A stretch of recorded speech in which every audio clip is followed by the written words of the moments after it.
എന്റെ സഹായം ആകാശത്തെയും ഭൂമിയും ഉണ്ടാക്കി യഹോവയെങ്കിൽ നിൽക്കുന്നു. ക്രിസ്തുയേശുവിൽ കൂടി ഞങ്ങളെ അളവില്ലാതെ സ്നേഹിക്കുന്ന ഞങ്ങളുടെ സ്വസ്ഥപിതാവാൻ ദൈവമേ, ഈ സന്ധ്യാവന സമയത്ത് കർത്താവെ തിരുസന്നിധിയിലേക്ക് അടുത്തു വരുന്നതിനും പിതാവേ അങ്ങേ നോക്കി വിളിക്കുന്നതിനും ഞങ്ങൾക്ക് ഈ സാവകാശത്തിനായി ഞങ്ങൾക്ക് സ്തോത്രം ചെയ്യുന്ന കർത്താവെ, ഞങ്ങൾ നിന്നിലേക്ക് അടുത്തു വരുന്ന കർത്താവെ, മുമ്പേ അവന്റെ രാജ്യവും നീതി അന്വേഷിക്കുകയും അതോടുകൂടി ഇതൊക്കെ ഞങ്ങൾക്ക് തരാമെന്ന് വാഗ്ദത്തം ചെയ്തവനെ, നീ ആയിരിക്കണമേ ഞങ്ങളുടെ സകലവും കർത്താവെ. നിനക്ക് വേണ്ടി ജീവിക്കുവാനുള്ള ശക്തി ഞങ്ങൾക്ക് തരണമേ കർത്താവെ. അടിയങ്ങൾ പാപികളും ദോഷികളുമാകുന്നു.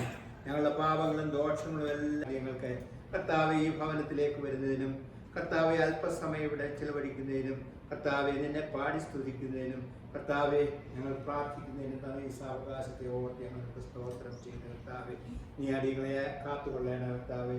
പ്രത്യേകിച്ച് ഈ സമയത്ത് കർത്താവെ ജന്മദിനത്തെ കൊണ്ടാടുന്ന കർത്താവെ ജോണിച്ചാൻ വേണ്ടി പ്രാർത്ഥിക്കുന്ന കർത്താവെ, കഴിഞ്ഞ 80 വർഷക്കാലം കർത്താവെ നിന്റെ കൃപ അവനോടുകൂടി ഉണ്ടായിരുന്നുള്ള കർത്താവെ, വേണ്ട എല്ലാ കാര്യങ്ങളിലും എല്ലാ സമയത്തും കർത്താവെ നിന്റെ കൃപ അവനോടുകൂടി ഇരുന്നതിനാൽ ഞങ്ങൾക്ക് സ്തോത്രം ചെയ്യുന്ന കർത്താവെ.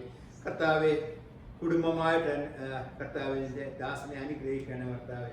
ഞാനും എൻ്റെ കുടുംബവും ഞങ്ങൾ യഹോവയെ സേവിക്കുന്നുള്ള ദൃഢനിശ്ചയത്തോടുകൂടി കർത്താവെ ഇതുവരെ ജീവിച്ചു. ഇനിയും മുൻപോട്ട് പോകുവാനുള്ള ശക്തി അവർക്ക് കൊടുക്കണമേ എന്ന് ഞങ്ങൾ അപേക്ഷിക്കുന്നു കർത്താവെ. പൈതങ്ങളെ 3 പേരെ ഓർത്ത് പ്രാർത്ഥിക്കുന്നു കർത്താവെ, അവരുടെ കുടുംബജീവിതത്തെ ഓർത്ത് പ്രാർത്ഥിക്കുന്നു കർത്താവെ.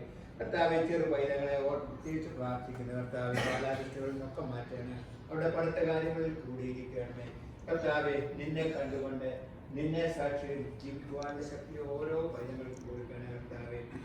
കർത്താവ് തിരുസാന്നിധ്യം എപ്പോഴും ഞങ്ങളോടുകൂടി ഉണ്ടായിരിക്കണം, ഞങ്ങളെ അനുഗ്രഹിക്കണമേ കർത്താവെ. നാളത്തെ വിശുദ്ധ ദിവസത്തെ ഓർത്ത് പ്രാർത്ഥിക്കുന്ന കർത്താവെ. എപ്പോൾ എപ്പോൾ തന്നെ ഉണ്ടായിരിക്കുമാറാകട്ടെ.